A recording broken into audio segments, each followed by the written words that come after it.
Olá, boa noite. Eu sou Rosiane Kennedy. A partir de agora você confere com a gente as notícias que circularam hoje nos corredores do poder. O STF vai dar prioridade à ação sobre autorização para afastar parlamentares. Tropas armadas terminam o trabalho de reforço na segurança na Rocinha e o governo apresenta balanço da operação. Os detalhes você confere com a gente a partir de agora aqui diretamente de Brasília, pela TV Brasil, pela Rádio Nacional e emissoras públicas de todo o país. A gente inicia o noticiário hoje justamente falando sobre esta decisão do Supremo Tribunal Federal de dar prioridade em relação àquela ação que trata sobre o afastamento de parlamentares. Mas quem vai trazer as informações para a gente hoje, informações da Agência Brasil, é Michele Canes. Boa noite, Michele.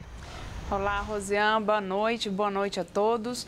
A ministra Carmen Lúcia, presidente do Supremo Tribunal Federal, disse que vai dar prioridade ao julgamento da ação sobre a necessidade de autorização legislativa para que a Corte possa aplicar as chamadas medidas cautelares contra parlamentares. A previsão é que esse processo seja julgado no próximo dia 11.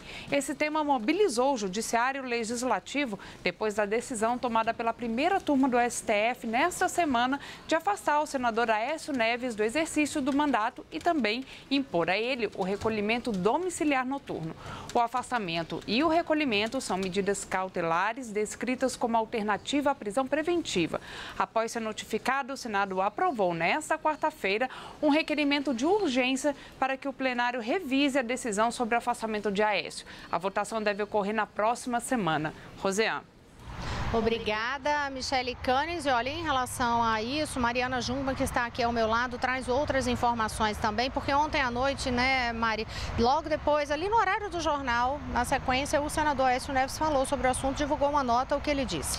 Olha, Rosiane, o senador Aécio Neves, ele ressaltou que a decisão do Supremo Tribunal Federal desconsiderou o caráter obscuro, assim ele chamou, das delações dos irmãos, né, JBS, como a gente chama, de Joesley Batista, Ricardo Saúde, e ressaltou ainda também que o próprio Ministério Público está sendo investigado pela forma como essa delação foi fechada e disse que nada disso foi considerado. Disse ainda que ele não teve a oportunidade de se defender, de apresentar as provas de que ele estava apenas tratando de um pedido de empréstimo com Joesley Batista quando foi gravado pedindo R$2 milhões a ele. Por fim, a nota de Aécio Neves conclui dizendo que o afastamento de um parlamentar legitimamente eleito pelo povo de seu cargo é medida que não está autorizada pela Constituição, pois implica em desequilíbrio entre os poderes da República e o agigantamento do Judiciário.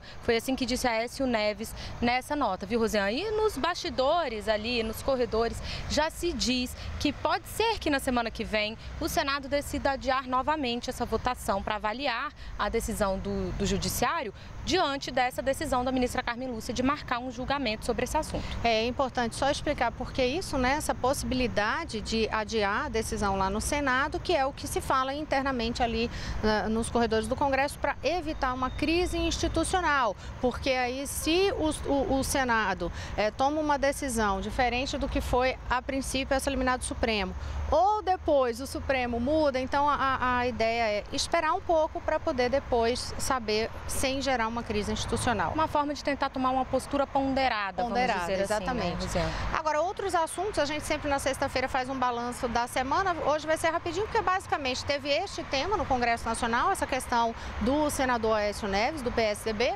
A gente teve reforma política, mas fundo eleitoral ficou ainda faltando decisão para a próxima semana também. Há uma expectativa de que esse tema seja abordado na Câmara, mas aí ontem mesmo a gente falou disso também com o Yolando Lourenço, a Câmara está aguardando que o Senado também se manifeste sobre reforma política, então depois de avaliar essa questão do Aécio Neves, pode ser que os senadores se dediquem ao PEC da reforma política que está no Senado e é aquela que acaba com as coligações e cria cláusula de barreira terça-feira. Essa PEC é originária do Senado, já passou pela Câmara, precisa dessa votação final no Senado agora. E já com a última semana aí para eles decidirem isso, caso contrário não tem como valer, não tem como haver tempo hábil para valer para as eleições do ano que vem. Agora eu vou voltar a conversar com Michele Canes na redação da TV Brasil. Ela hoje está trazendo o noticiário da Agência Brasil, porque, Michele, você tem uma informação aí interessante a respeito do respeito, que no final das contas foi uma questão de respeito aí, uma eleição para a qual a Polícia Federal aqui no Brasil, né, foi escolhida. É isso, a Polícia Federal vai passar a integrar o Comitê Executivo da Interpol. Esse comitê é formado por um grupo de países que discute as regras mundiais em assuntos de polícia e segurança pública. O diretor executivo da PF, Rogério Viana Galouro, venceu a disputa e a uma dessas vagas para o comitê no continente americano. A eleição aconteceu hoje na China. Segundo a PF, o representante brasileiro tem extensa experiência e atuação na área internacional. Com a eleição, a PF poderá ter mais oportunidade de atuação internacional. Rosiane. Michele, muito obrigada. Agora eu vou aproveitar que está falando de Polícia Federal. A gente, obviamente, lembra de Lava Jato, que é, inclusive, um dos assuntos que tem dado toda uma dimensão a toda a atuação da Polícia Federal. E, por falar em Lava Jato, a gente lembra, novamente, aqui a questão do balanço dessa semana, porque fatos realmente importantes, assim, relevantes e com a repercussão política significativa ocorreram esta semana, mas quem vai lembrar para a gente aqui é Daniele Popov. O que é que você destaca aí, Dani? Boa noite. Oi, Rosiane, boa noite a todos. Bom, nessa semana, o Tribunal Regional Federal da 4ª Região decidiu aumentar a pena do ex-ministro José Dirceu em 10 anos. Então, agora a pena dele será de 30 anos e 9 meses. No mesmo processo, o ex-tesoureiro do PT, João Vacari Neto, teve a sua condenação absolvida, ou seja, ele foi absolvido. Ele que havia sido condenado a 9 anos, foi considerado inocente. O ex-presidente do Banco do Brasil e também da Petrobras, Aldemir Bendini, ele teve a sua prisão preventiva mantida. Nessa mesma semana, o ex-ministro da Fazenda, Antônio Palocci, que está preso há 1 ano, publicou uma carta, né, Rosiane? A gente, inclusive, trouxe em detalhes essa carta durante a semana no programa e ele fez várias denúncias, ele fez várias acusações ao PT e também ao ex-presidente Lula. E o ex-presidente Lula também, essa semana, a gente falou dele ontem, anteontem, né? Hoje, a defesa do ex-presidente Lula publicou aí, entregou à Justiça Federal aqueles recibos que comprovariam aí o aluguel de um apartamento vizinho ao que Lula mora em São Bernardo do Campo, sendo que nesses recibos, 2 deles tinham datas inexistentes, alguns deles com grafia errada e ainda faltam mais de 30 comprovantes do período alegado aí que o ex-presidente alugou, né, esse imóvel, Rosiane. E a defesa diz que não há nenhuma irregularidade em relação a isso. Que são apenas erros materiais e que não comprometem. Seria ali como se fosse um erro de digitação. A defesa de Lula também falou sobre a questão da carta de Antônio Palocci, voltou a... Disse que ele estava fazendo isso para obter ganhos na delação premiada dele. E volta a falar, aliás, sempre faz esse argumento de que o ex-presidente Lula é vítima de perseguição política, só lembrando o que disse o ex-ministro Palocci nessa carta, né? Entre outros pontos aí. Um deles, ele disse que o PT, ele perguntava se o partido havia virado uma seita, né? Se ele era um partido ou era uma seita. Para uma pretensa divindade, né? Exatamente. Que conduziria ali a uma pretensa divindade. E chegou a fazer aquela referência de quando o ex-presidente Lula foi chamado como o cara pelo ex-presidente dos Estados Unidos, Obama, e ele diz que ele terminou encaminhando ali para o pior da política. Eu estou tentando lembrar o termo. Ele disse que o ex-presidente Lula, ele acabou se levando para o pior da política, né? Como se ele mesmo se sentisse um próprio Deus. Olha, a gente segue no noticiário ainda em relação a Lava Jato, mas agora sobre a questão dessa expansão internacional dos escândalos de corrupção envolvendo as empreiteiras. Quem traz novamente detalhes para a gente é a Michele Canes.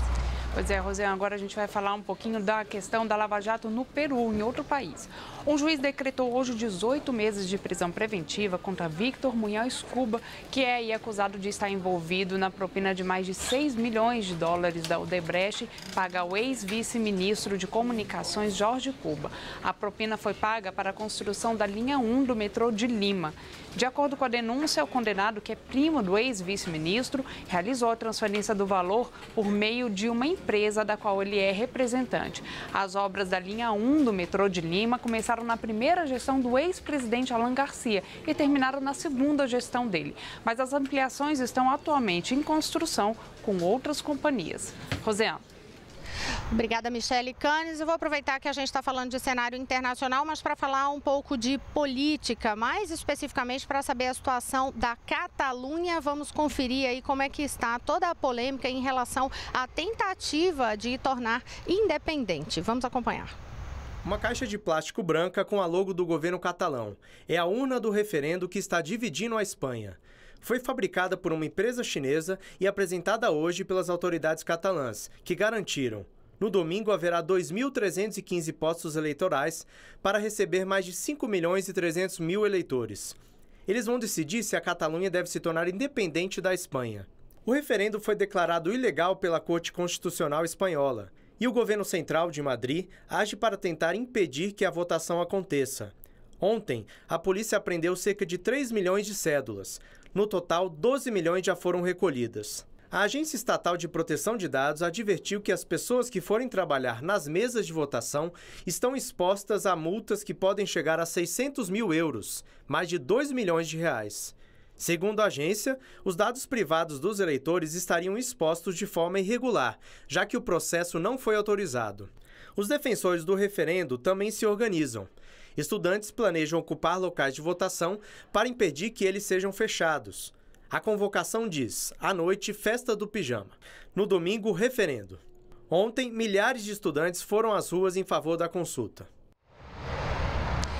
Olha aí, no próximo bloco você vai conferir informações com a gente sobre o término da operação das Forças Armadas no Rio de Janeiro. Mas antes, só ressaltando que a narração aí que você acompanhou sobre a eleição, a votação na Catalunha foi do nosso editor Henrique Bogg.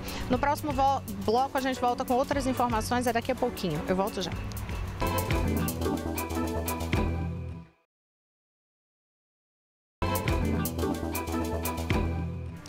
Olá, estamos de volta. Eu sou Rosiane Kennedy. Você confere com a gente as notícias que circularam hoje nos corredores do poder.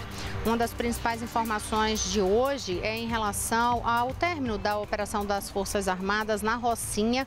A gente vai para a redação da TV Brasil no Rio de Janeiro conversar com Maurício de Almeida para saber como é que foi isso e o balanço apresentado. Boa noite, Maurício. Olá, Rosiane, boa noite. Ainda era madrugada quando as Forças Armadas começaram a deixar a favela da Rocinha. A ocupação aconteceu na última sexta-feira, durou uma semana. E nesse período, 24 pessoas foram presas, foram apreendidos 25 fuzis, 14 granadas e 4 pessoas morreram. Uma dessas mortes aconteceu ontem à noite, durante uma troca de tiros entre policiais e traficantes. Hoje, durante o dia, a situação foi tranquila na favela da Rocinha. Todas as escolas funcionaram normalmente e a partir de agora é a Polícia Militar que continua mantendo a ocupação no local. 500 policiais militares vão garantir essa ocupação por tempo indeterminado. Hoje, o ministro da Defesa, Raul Jungmann, esteve no Rio de Janeiro participando de uma conferência internacional sobre segurança e disse que o governo federal não vai abandonar a Rocinha. Vamos escutar um trecho da entrevista do ministro Raul Jungmann. Não estamos abandonando a Rocinha. Nós estamos retirando o efetivo que precisa ser empregado em outros lugares. Agora, se for necessário e a pedido do governo do estado, nós temos condições de voltar rapidamente e apoiar e ajudar as ações desenvolvidas pelas polícias e Secretaria de Segurança do Rio de Janeiro. Por enquanto, a polícia ainda não conseguiu cumprir o principal alvo, que é prender o traficante Rogério 157, líder do tráfico de drogas na favela da Rocinha. Rosiane. Maurício, só lembrando, né, a gente sempre faz questão de ressaltar, tem esse apoio das Forças Armadas, mas em termos constitucionais, segurança é uma questão do Estado. Cabe ao Estado administrar, e aí a atuação das Forças Armadas é justamente para dar um reforço. Eu vou pedir para você esperar aí mais um pouquinho, que eu preciso pegar outras informações contigo, mas vou lembrar também o seguinte: hoje o presidente da Câmara dos Deputados, Rodrigo Maia, ele falou sobre essa questão de segurança no Rio de Janeiro e falou também que vai ter uma reunião na na próxima semana com o ministro do Supremo Tribunal Federal para discutir com Alexandre de Moraes, para poder discutir aquela tentativa, aquele pedido que há da Defensoria Pública da União para que presos em presídios federais que estejam ali presos, isolados há mais de 2 anos, eles sejam liberados. Rodrigo Maia ressaltou o risco que isso pode gerar, inclusive para o Rio de Janeiro, porque o Estado poderia ter de volta aí, por exemplo, 55 criminosos que cumprem pena em presídios federais. E a gente lembra aí que os grandes nomes do tráfico que já foram presos, por exemplo, estão justamente nessas penitenciárias federais, né, Maurício? Agora eu vou aproveitar para saber um outro assunto contigo aí também. Teve novidade em relação àquela questão de tentarem leiloar aquela mansão do ex-governador Sérgio Cabral, né, que é justamente para poder tentar compensar o desvio de recursos públicos com as acusações de corrupção que pesam contra ele? É isso mesmo, Rosiane. Hoje, numa decisão do Tribunal Regional Federal aqui do Rio de Janeiro, o leilão dos bens de Sérgio Cabral foi suspenso. Suspenso provisoriamente, já que é uma decisão liminar. Os advogados de Cabral alegam que o leiloeiro escalado para fazer esse leilão não tem os requisitos legais. Portanto, o leilão não poderia acontecer. O leilão estava marcado para acontecer na próxima terça-feira. E a expectativa do Ministério Público é arrecadar 28 milhões de reais para devolver esse dinheiro para os cofres públicos. Maurício, ainda uma outra coisa, decisão também de suspeição, mas é em relação ao leilão da SEDAI. Então a gente muda de pauta e fala um pouquinho aí de economia. É isso mesmo, Rosiane. Hoje também, no fim da tarde, a Justiça do Trabalho suspendeu provisoriamente também o leilão da SEDAI. Se o governo do estado insistir em realizar esse leilão, terá que pagar uma multa diária de R$500 mil. O leilão foi suspenso de acordo com a juíza, porque antes de oferecer para bancos, o governo do estado precisa oferecer a SEDAI para os próprios funcionários, que poderiam organizar uma cooperativa e passar a administrar a empresa. A intenção do governador Luiz Fernando Pezão era lançar o edital na próxima terça ou quarta-feira, o edital de privatização da SEDAI, algo que não vai poder acontecer se o governo do estado não reverter essa decisão na justiça. A venda da SEDAI é fundamental para o governo do estado conseguir o empréstimo de 3 bilhões e 500 milhões de reais, já que a companhia vai ser dada como garantia para que o governo faça esse pagamento. Com essa verba, com o empréstimo que o governo vai conseguir, ele pretende colocar em dia os salários dos servidores, salários que infelizmente continuam atrasados. Ninguém recebeu o 13º salário do ano passado e o salário do mês de agosto não foi pago para 72.179 servidores, o que representa um total de cerca de 341 mil reais. Falando sobre privatização, uma que deu certo foi essa semana, realizada pela Agência Nacional do Petróleo, que conseguiu fazer a concessão de áreas de exploração de petróleo e gás, algo que não acontecia desde 2015 e foi um lucro recorde. 3 bilhões 842 milhões de reais foi o lucro arrecadado com o leilão das áreas de concessão. E o que é principal que foi comemorado pelo governo foi que 7 empresas estrangeiras participaram desse leilão e arremataram áreas de concessão. Capital estrangeiro voltando para o petróleo, e a estimativa do Ministério das Minas e Energia é que com isso vai aumentar o número de empregos e também o investimento aqui no Brasil. Vamos continuar falando de privatização, só que agora na redação da TV Brasil em São Paulo, onde está Vanessa Casalino. Boa noite, Vanessa. Olá, Maurício, boa noite para você, boa noite a todos. O resumo da semana aqui em São Paulo foi marcado por isso, né? 4 usinas hidrelétricas operadas pela CEMIG, a Companhia Energética de Minas Gerais, foram leiloadas aqui na Bolsa AB3 por um valor superior ao mínimo previsto pelo edital. E com isso, o governo arrecadou 12 bilhões de reais. O presidente Michel Temer avaliou o resultado, dizendo que houve um resgate da confiança no Brasil. Já no que se refere às privatizações aqui no município pelo prefeito João Dória, o projeto de lei que transfere para a iniciativa privada a administração do complexo do AMB foi aprovado pela Câmara nesta semana em primeira votação. Mas por pressão da bancada evangélica, o local, que é onde ocorrem os desfiles das escolas de samba de São Paulo, vai ficar à disposição das agremiações por 45 dias e não mais por 60, como é hoje. Isso porque o sambódromo poderá ser usado para eventos religiosos por 30 dias, com a modificação conseguida pela bancada. Agora, apesar desse avanço, o projeto de privatização sofreu um pequeno revés. 2010. O Tribunal de Contas do município suspendeu o chamamento aberto pelo município para a concessão dos 22 cemitérios públicos da cidade. O TCM viu falhas no processo, entre elas a existência de um prazo para a concessão e a divisão dos cemitérios em blocos de forma não justificada, além de não haver um valor mínimo esperado para a concessão, o que pode trazer prejuízos aos cofres públicos. Agora a gente volta a Brasília com você, Rosiane. Obrigada, Vanessa Casalino. E a gente fala agora sobre mercado de trabalho, porque Daniele Popov tem informações sobre a realização de um trabalho do Ministério do Trabalho, uma campanha para o dia D de inclusão das pessoas portadoras de deficiência, né, Dani? Isso mesmo, Rosiane. Hoje é o dia D de inclusão social das pessoas com deficiência. É uma mobilização feita pelo Ministério do Trabalho justamente para promover a inserção ou reinserção de pessoas que foram afastadas aí por qualquer tipo de problema de saúde que incapacitou, né, a pessoa.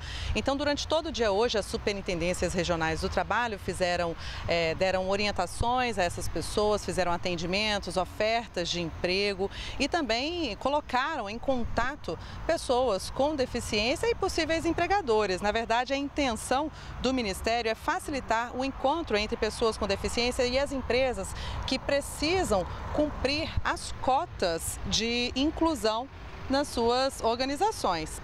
E nós, na TV Brasil, né, Rosiane, nós temos uma repórter cadeirante. Ela está concorrendo a um prêmio muito especial, que é o Miss Mundo Cadeirante. Ela é a candidata brasileira a esse concurso, já embarcou inclusive para a Polônia, onde será a competição. E nós vamos acompanhar então, aí na reportagem da Yara Balduino, a história da Carla. Carla Maia teve um sangramento na medula aos 17 anos e ficou tetraplégica, ou seja, perdeu os movimentos das pernas e das mãos. Mas sempre foi ativa. Esta não é a primeira vez que Carla vai lidar com a exposição, com o público. Ela é repórter da TV Brasil e já cobriu, inclusive, grandes eventos, como as Paralimpíadas de Londres e do Rio de Janeiro. É também para-atleta e foi 8 vezes campeã brasileira da modalidade. Só que dessa vez pode ganhar o mundo. Como é a primeira vez que a Carla vai participar de um concurso de beleza, ela está aprendendo várias coisas novas, como desfilar, fazer poses para as fotos. Para a nossa entrevista hoje, por exemplo, teve a ajuda de uma professora que ensinou ela a fazer a maquiagem. Quando eu fiquei com a deficiência, quando eu tinha 17 anos, e eu mesma perdi minha vaidade, porque eu mesma me coloquei o preconceito que eu tinha, né, em relação à deficiência, que eu nunca tinha convivido com ninguém com deficiência até eu ter 17 anos. Na Polônia, Carla vai desfilar com um traje desenhado especialmente para ela, inspirado na atriz e cantora Carmen Miranda. E vai levar na mala, além de todo o arsenal de beleza, uma mensagem de respeito às pessoas com deficiência. Diminuir um pouco esse estigma, esse preconceito de que a pessoa tem uma deficiência e ela deixa de ser atraente, deixa de ser feminina, deixa de se relacionar e ter uma vida plena. Carla vai disputar o título com outras 23 candidatas. No concurso, além do prêmio do júri, há outro, de votação popular. E ela conta com a ajuda dos brasileiros para trazer mais esse troféu para casa. Porque é tudo em inglês. Você tem que entrar no site do concurso, você me encontra lá. Aí você vai, embaixo da minha foto vai ter um botãozinho laranja com um coraçãozinho assim escrito I'm voting. Você clica nesse botãozinho, vai aparecer a página do meu perfil. Aí vai ter de novo 2 opções de voto. Uma tem o PayPal, que é pago. Se você não quiser pagar, você vai clicar no botão de baixo, laranjinha, de novo, com um coraçãozinho, escrito I'm voting. Essa opção é gratuita. Você clica nela, você cadastra o seu e-mail, recebeu o e-mail do Miss Mundo Wheelchair, vai estar lá o Miss Wheelchair World, o e-mail de confirmação. Abre ele, vai ter minha foto e um link aí embaixo.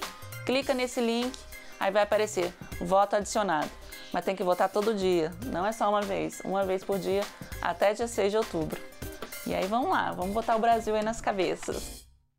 Bom, você pode ajudar então a Carla a vencer esse concurso. Olha, o endereço está aparecendo aí para você na tela. Não se esqueça de checar a sua caixa de spam, porque é preciso confirmar o voto por e-mail, Rosiane. Miss Wheelchair World Nos sites da gente, também na Agência Brasil, você encontra informações sobre isso, encontra lá também esse link para poder você fazer essa votação. Basta colocar lá o Miss Cadeirante que você vai encontrar no nosso site. Agora a gente vai para o estúdio da Rádio Nacional, hoje com Vitor Ribeiro. Vitor também traz uma informação importante aí, né, Vitor, em relação à ampliação do atendimento com medicamento para a AIDS. Isso, Rosiane, boa noite. É uma notícia boa para as pessoas que vivem com HIV e AIDS em todo o país. Até o fim do ano que vem, toda a rede do SUS vai oferecer um novo remédio, o Dolutegravir. O medicamento é mais moderno e eficaz. Cerca de 100 mil pessoas já usam o Dolutegravir. Quando estiver em toda a rede, ele chegará a mais de 300 mil pessoas, mais de 300 mil brasileiros. O tratamento é considerado um dos melhores do mundo porque o medicamento tem alta potência, menos efeitos colaterais e só precisa ser tomado uma vez por dia. E aí a incorporação do Dolutegravir não altera o orçamento do Ministério da Saúde para a aquisição de antirretrovirais, que é de pouco mais de R$1 bilhão para esse ano. O anúncio da expansão do tratamento foi feito hoje pelo ministro da Saúde, Ricardo Barros, no encerramento do Congresso de HIV e AIDS em Curitiba. O evento reuniu cerca de 4 mil participantes, entre ativistas, cientistas, gestores e profissionais de saúde. Agora, a gente muda de assunto, a gente vai falar sobre educação. Muita atenção você que vai fazer o Exame Nacional do Ensino Médio este ano. O cartão de confirmação do Enem estará disponível na internet a partir do dia 20 de outubro. O cartão informa o local onde cada estudante fará as provas, além do número de inscrição e dos horários das provas. Para ter acesso, é preciso informar o CPF e a senha cadastrada no momento da inscrição. As provas do Enem serão aplicadas nos dias 5 e 12 de novembro. Rosiane. Obrigada, Vitor Ribeiro. Participa mais com a gente aqui, hein? A gente gosta muito quando você está aqui no programa. E olha só, gente, uma última informação só que eu recebi aqui é que o Sindicato dos Empregados dos Correios decidiram manter a greve e convocaram, inclusive, ato para o dia 3. Essa decisão, porém, ocorre mesmo depois do Tribunal Superior do Trabalho declarar que a greve dos Correios é abusiva e ter determinado o retorno imediato ao trabalho. Outros detalhes você confere no site Agência Brasil. Boa noite a todos, excelente fim de semana. Até segunda. Boa noite, Dani. Boa noite.